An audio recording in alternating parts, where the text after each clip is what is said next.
Hello and welcome to this lecture dealing with some important notions on fuzzy sets offered under the course titled Approximate Reasoning Using Fuzzy Set Theory, a course offered through the NPTEL platform. So far this week, we have seen some theoretical and practical motivations that lead up to the introduction of fuzzy sets. We have also understood that a fuzzy set can be thought of as capturing a concept. We have also seen fuzzy sets as a generalization of classical sets and have come up with a useful and an appropriate representation of fuzzy sets. And importantly, we have seen the impact that context can have on the representation of fuzzy sets themselves. And finally, we have seen how fuzziness deals with vagueness while probability deals with randomness.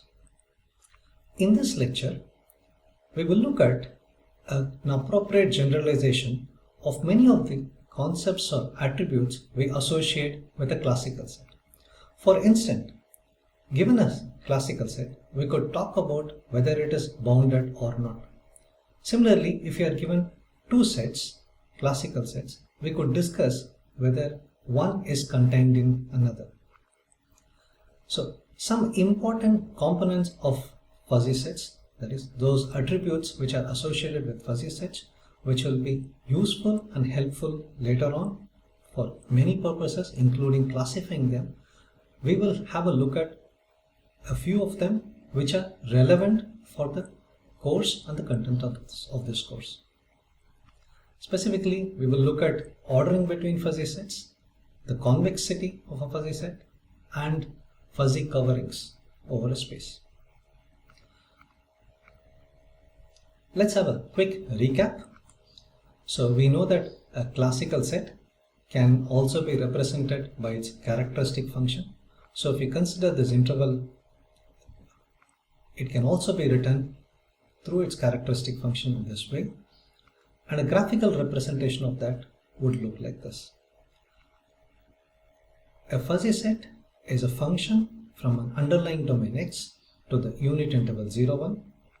We will denote by the script f of X the set of all fuzzy sets that you could define on the underlying domain X.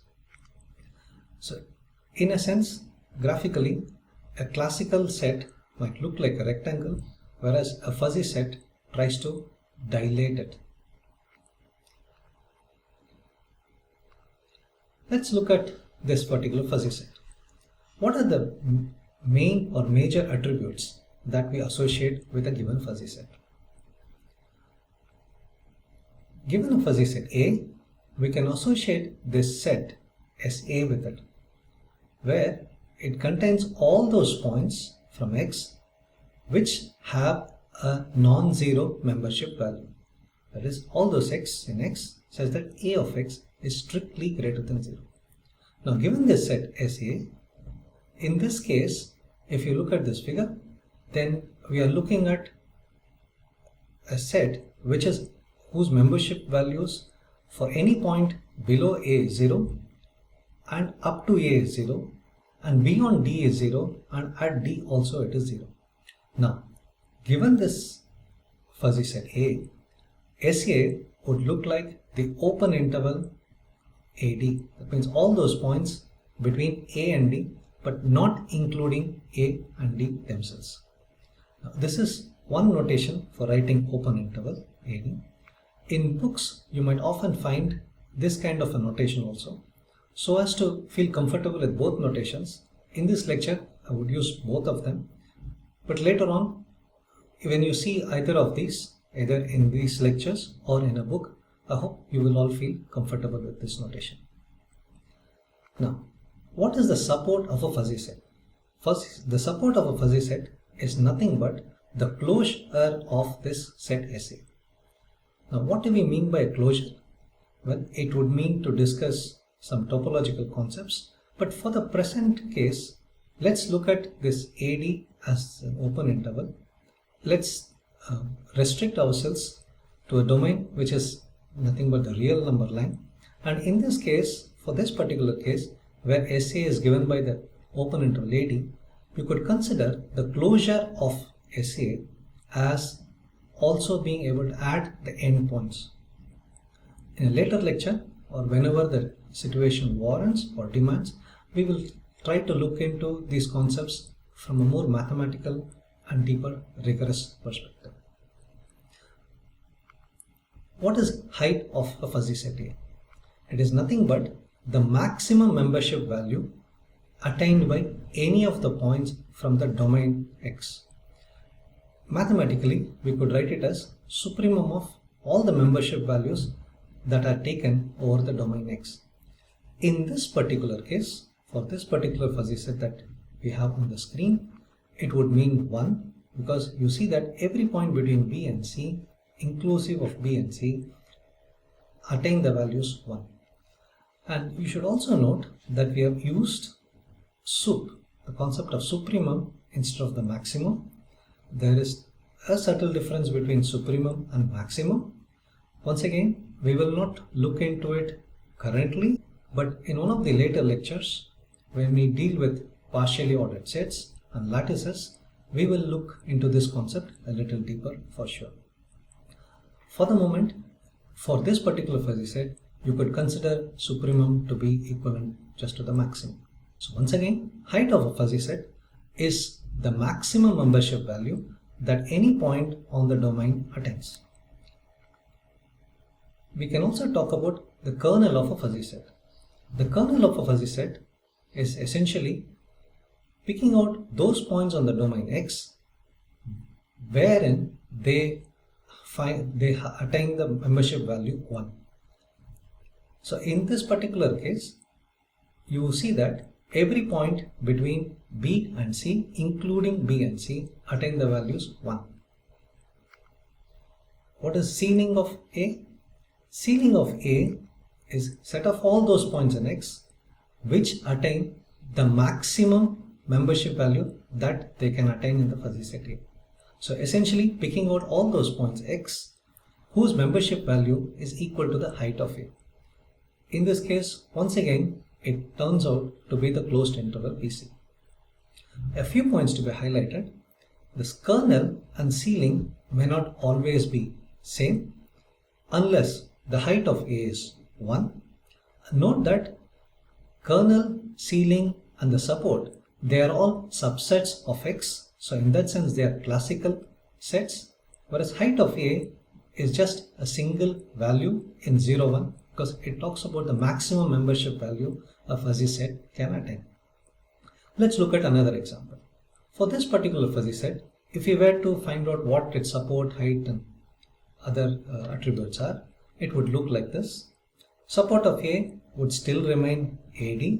Remember, all those points which take non-zero membership, you take that set and you take the closure of it. In this case, as we have seen, it's adding the endpoints to the interval. The height of A now, we have seen that by definition, it is the maximum membership value attained by any point from the domain or specifically from the support of the fuzzy set. And here you will see it is actually not 1 but 0.8. Now, what about the kernel of A? Remember, the kernel of a fuzzy set is a set of all those points which attain the value 1, in which sense you could think of them as prototypical elements belonging to that concept which is represented by A. In this case, as you will see, it is empty. The ceiling of A is a set of all those points which actually attain the height of the corresponding fuzzy set. So in this case, you will see that that remains to be the closed interval BC. Okay. So let's consider these two fuzzy sets A and B, and let's try these things by ourselves. Take a moment. Please work out what the support, height, kernel and ceiling for these two fuzzy sets could be, and within a few minutes we will compare notes. Please try it out yourself. Well, I hope you have had enough time to work out these attributes. Let's look at the support of A. Support of A is clearly between 25 and 45. Note that we are looking at the closure of the points which will have non-zero membership to the set A. Once again, this will turn out to be the closed interval 25 to 45. The height of A, in this case, there are points which attain the membership value 1. So the height of A is 1 here. If you look at the kernel, once again, as you could probably see, it is between 30 and 40. And so would be the ceiling of A. If you look at the fuzzy set B, the support of B is almost the entire domain that has been shown here, between 20 and 50. The height of B once again is 1. The kernel of B in this case is actually just a singleton set at the point 40, and so will be the ceiling of B.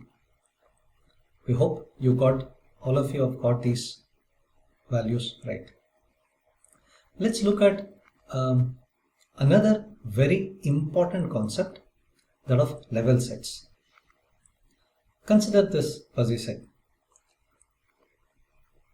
We discuss the notion of an alpha cut for a fuzzy set, and these alphas vary between the open 0 close to 1 interval, and you would immediately see why we need to restrict this interval once you have seen the definition of an alpha cut.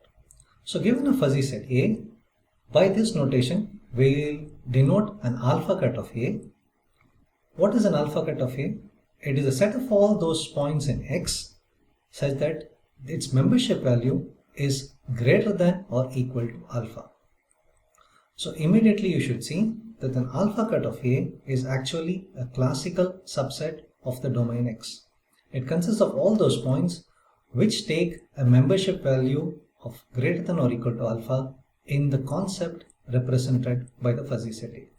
So if you look at this particular fuzzy set that's flashed on your screen, then we'll see that it is actually the closed interval A alpha, B alpha.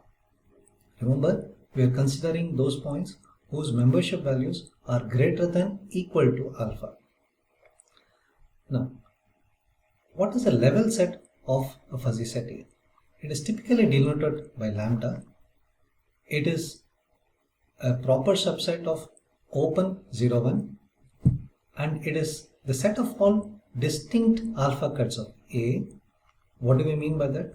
That is, if you put an alpha or beta inside lambda, only if for each of those values that you put, the corresponding alpha cuts are actually distinct. Remember, lambda consists of the alphas coming from the interval open 0 close to 1. In that sense, you are picking out unique values of alpha for which the corresponding alpha cuts are distinct. Let's look at some examples. Once again, let's look at these two fuzzy sets A and B. Let's try on our own. So let's look at the value 0.6 and the corresponding alpha cut for this. So essentially, we are looking at taking this value 0.6 and seeing who are all the elements whose membership values are greater than or equal to 0.6. From this figure, we hope that you will be able to make this out. Once again, take a couple of moments and then we'll get back with the answers, and at that time we will compare notes. We hope you have had enough time to evaluate these attributes. Let's compare notes. To help us in this, let's have these two lines indicating the alpha cuts for B at both 0.7 and 0.8. Now, it is clear from these graphs, the alpha cut at 0.6 for A is 27 to 43, the interval 27 to 43. The alpha cut of A at 0.8 would look like somewhere between 28 and 41. And the level set, as you can see, this fuzzy set is a continuous function, and so it would take all the values between 0 and 1 inclusive of 1, and by definition we leave out 0. Now if you look at the alpha cut at 0.8 for B, it is clear that it consists of two intervals, 25 to 35 and 38 to 41. Similarly, the alpha cut of B at 0.7 also is a union of two intervals. Once again, the level set consists of all the points between 0 and 1, inclusive of 1 but not 0. Let's look at the same concepts for a discrete fuzzy set. That means a fuzzy set which is defined over a domain which has only finite number of points. So let's try this yourself. Perhaps this is going to be easy for you. So if you look at the fuzzy set A that we have on the screen, the level set consists of all those alphas greater than 0 which will lead to distinct alpha cuts.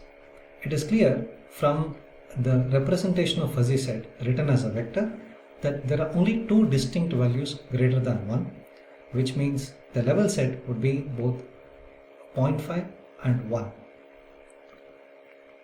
The corresponding alpha cut for 0.5 would be all those points which take a membership value greater than or equal to 0.5, which in this case clearly translates to taking the points x2, x3 and x4. And in the case of level set of 1, it essentially finds the kernel of the corresponding fuzzy set. In this case, it is just the point x3. If we consider another fuzzy set,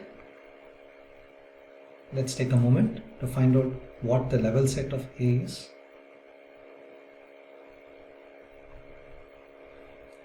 I'm sure you would have got this to be the set with 0.5 and 1 immediately. The alpha cut of A at 0.5 would be once again the points x2, x3 and x4. However, the kernel of this fuzzy set would differ from the previous one. It would attain what we call normality, the point at which it takes the value 1 at the point x2. Well, in the rest of the lecture, we will see the important role that this concept of alpha cut and level sets would play.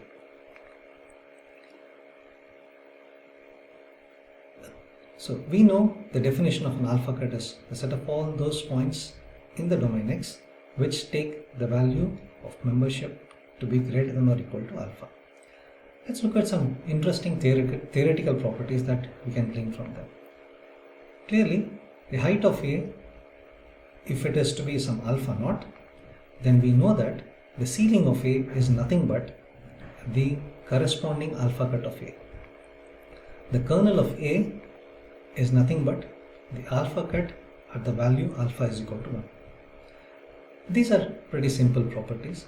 However, we can even give some very useful representations with this concept of an alpha cut.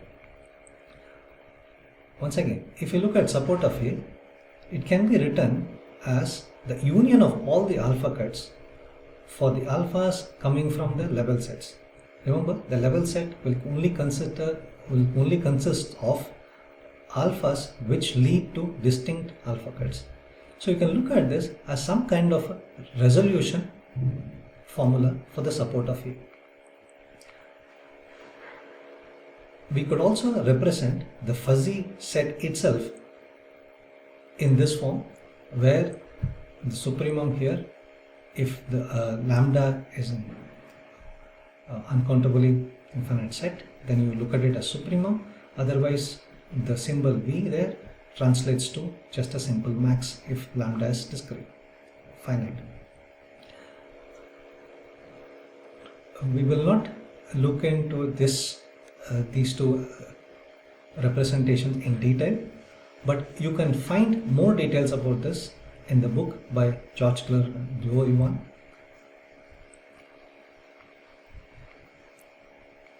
Now, we can also talk about strict alpha cut.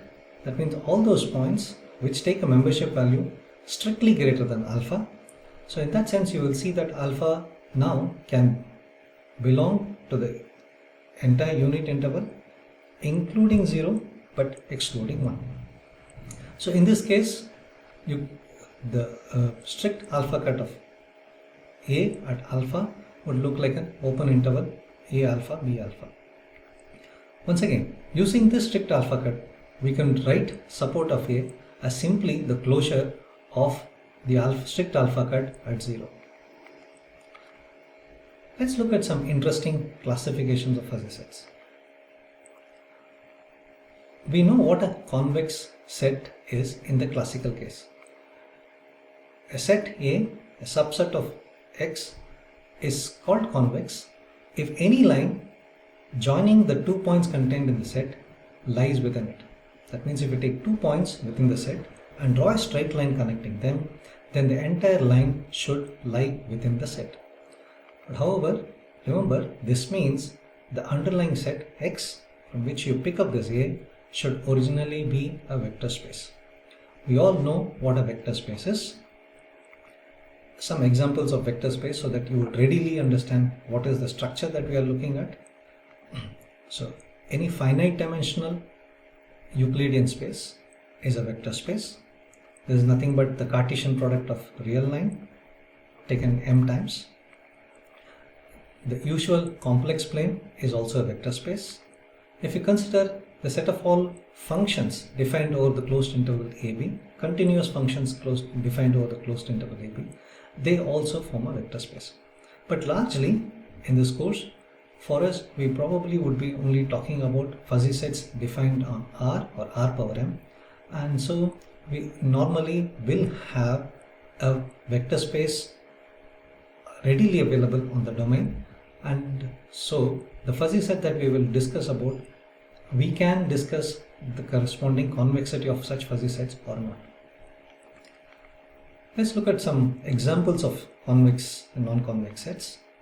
So clearly these are some sets, these geometrical shapes. When you consider them, we know that these are convex sets. Some examples of non-convex sets are these. And why are these non-convex? At least for instance, if you take these 2 points from this set and join them with a straight line, you see the middle part highlighted in red does not belong to the set itself. How do we generalize this concept to that of fuzzy set? What is a convex fuzzy set? Remember, fuzzy set is a function A from x to 0. We say a fuzzy set is convex if for every alpha coming from the level set, the corresponding alpha cut is also convex. Remember, alpha cut is subset of the domain X. So we can talk about convexity of alpha cut, which is a subset of X. Once again, note that being a subset of X, when you want to talk about convexity of this subset, X has to be a vector space. Now let's look at some examples of convex fuzzy sets. If you look at this, this is a convex fuzzy set. This is a non-convex fuzzy set. Now why do we say that the figure on the left is a convex fuzzy set? Because if you take any alpha cut, you will see for this value of alpha, the alpha cut is the closed interval from this point to this point, which is convex set because it's an interval. So is the case here. And you will see that pretty much every alpha that you can consider from the level set, all of those alpha cuts will be convex subset of X. And this is an example of a normal fuzzy set. As you know, normal means there is some value, there is some point in the domain X which assumes the maximum membership value of 1. In this case, we have a normal fuzzy set. There is a point which attains the value 1, but this is not convex because there exists some alpha for whom the alpha cut looks like this. As you can clearly see, it's a union of two intervals and hence it's not convex. To show that normality has nothing to do with convexity, that these are two independent concepts, this is a convex fuzzy set but which is not normal, and whereas what we have here is a fuzzy set which is neither normal nor convex. We know a convex fuzzy set is also function on a domain which is a vector space to the unit interval 0, 1. So it immediately begs the question, is a convex fuzzy set also a convex function? Now, a function is said to be convex if this inequality is held for every alpha between 0 and 1. Now geometrically, what does it mean? Take 2 points x and y on its domain and consider the function values at x and y. Join them by a straight line. If the chord on the curve lies above the curve itself on the corresponding subdomain, then we say that this is a convex function. However, you will see this is no more true for a convex fuzzy set. For instance, if you take up this particular alpha and consider the corresponding alpha cut. Now, if you join the values, the membership values at these 2 points x and y by a straight line, you will see the graph over this particular subinterval of this fuzzy set lies actually above the chord joining these 2 points. However, we still are able to find a relation of this type. If a fuzzy set A is defined on a linear space X, we say it is convex if such an inequality is valid. Once again, alpha comes from 0, 1. What does this inequality say? It says that if we take 2 points x and y and draw a straight line joining them and consider any point on this straight line, you will see the membership value of that point will always be greater than or equal to the minimum of the membership values at the endpoints x and y. Given a classical set, we could talk about whether it is bounded or not. Similar concepts can also be discussed in the case of fuzzy set. So we say a fuzzy set is bounded if its support is bounded, and we say it is unbounded if its support is not bounded. Well, let's look at another attribute that you could discuss in the case of classical sets, that of ordering between a given pair of sets. A fuzzy set, as we know, is a function from the domain to the unit interval 0. So the first kind of ordering that you could immediately think of is the pointwise ordering. So given two fuzzy sets A1 and A2, we say that A1 is contained in A2 if and only if the corresponding membership values that A1 takes is smaller than the values taken by A2. Now if you think about it, this is exactly the way you could define subsethood even in the case of classical sets when A1 and A2 are interpreted in terms of their characteristic functions. Let's look at some simple graphical illustrations. Given these two fuzzy sets A1 and A2, it is clear the membership value of A1 at every x on its support is smaller than the values that the same point take at over A2. In this case, the roles are reversed. A2 is contained in A1. Now, if you consider this pair of fuzzy sets, it is clear neither A1 is contained in A2 nor is A2 contained in A1. And so is the case with this pair of fuzzy sets on the right of your screen. However, you suspect that there is some kind of a regularity between A1 and A2, the pair of fuzzy sets A1 and A2 on the right of your screen, and you would like to still say that there is some kind of an ordering between these two. Egged by this, a new ordering on given pair of fuzzy sets was proposed. We say two fuzzy sets A1 and A2 are relatable under this ordering, which is represented by the symbol, if for every alpha, if we take the corresponding alpha cuts from A1 and A2, these two inequalities should hold. We will look at deciphering these inequalities with the help of some graphical illustrations.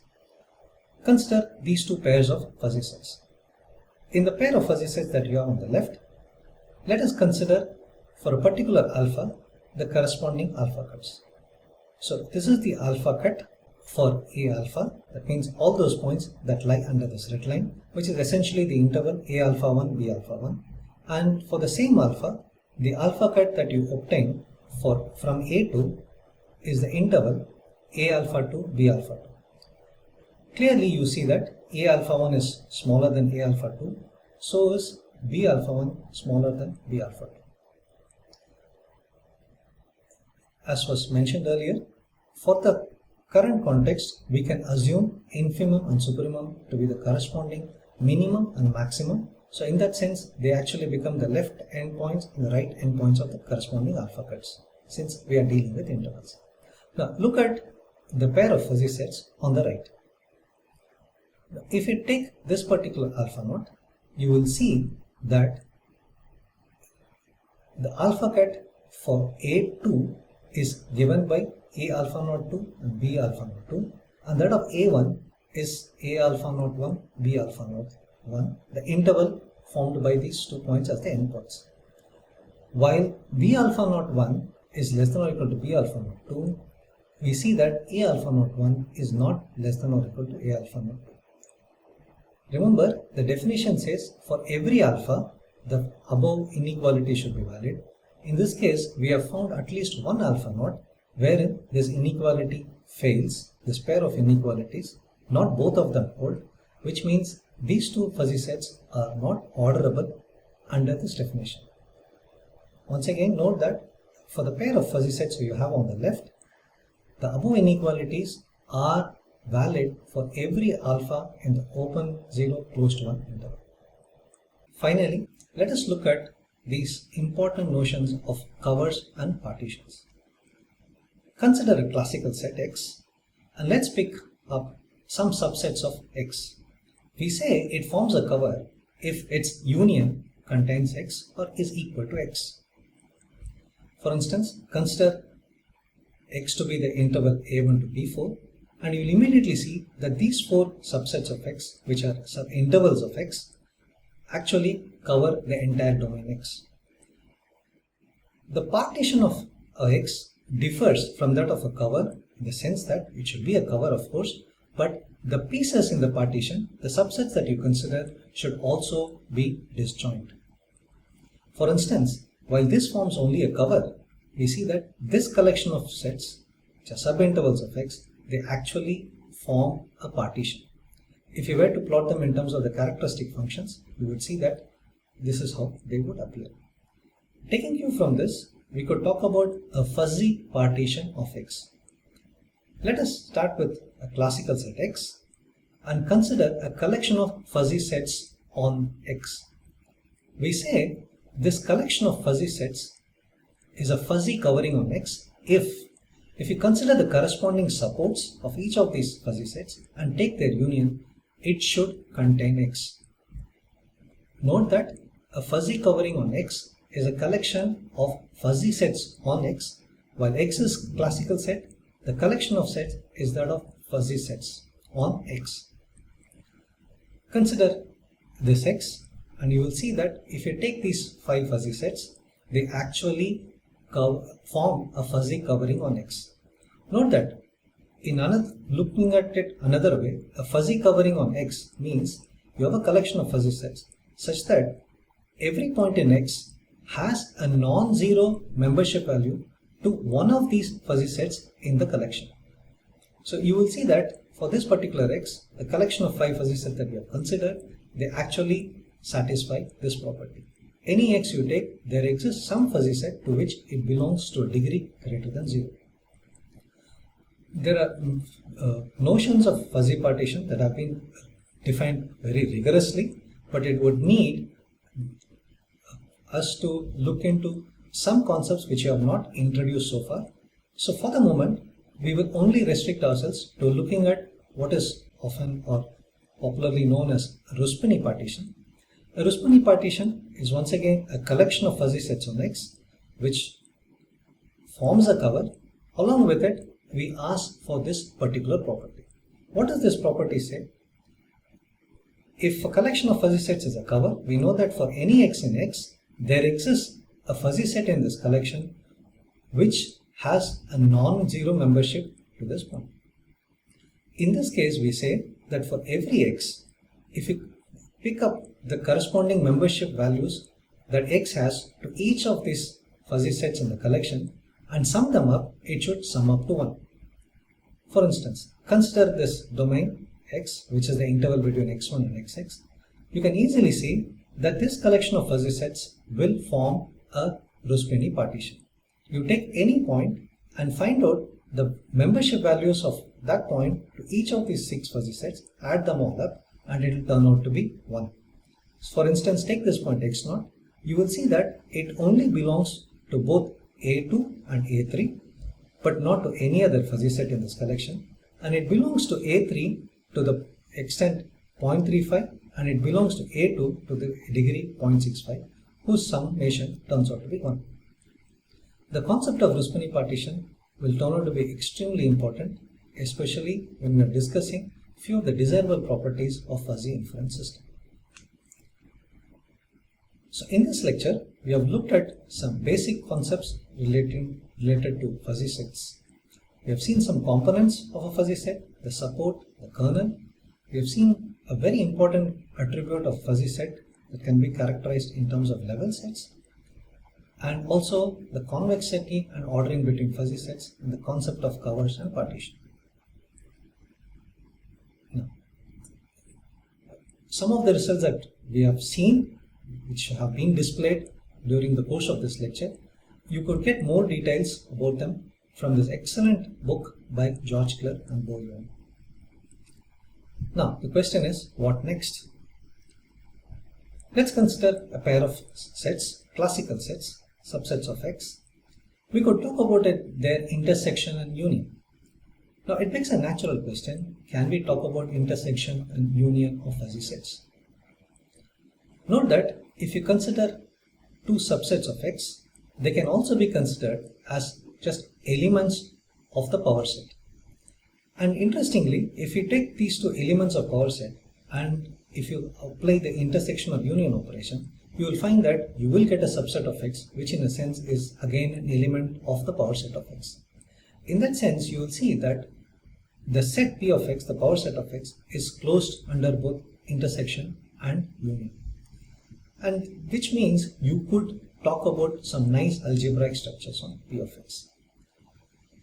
Now, once you have managed to define intersection and union on fuzzy sets, the next question is, what structure could you give on the set of all fuzzy sets on X? This will form most of what we will deal with in the lectures that will be delivered during the second week of this course. So in week 2 of this course, we will largely concentrate on the different structures that you could have on fuzzy sets. Thank you. See you soon.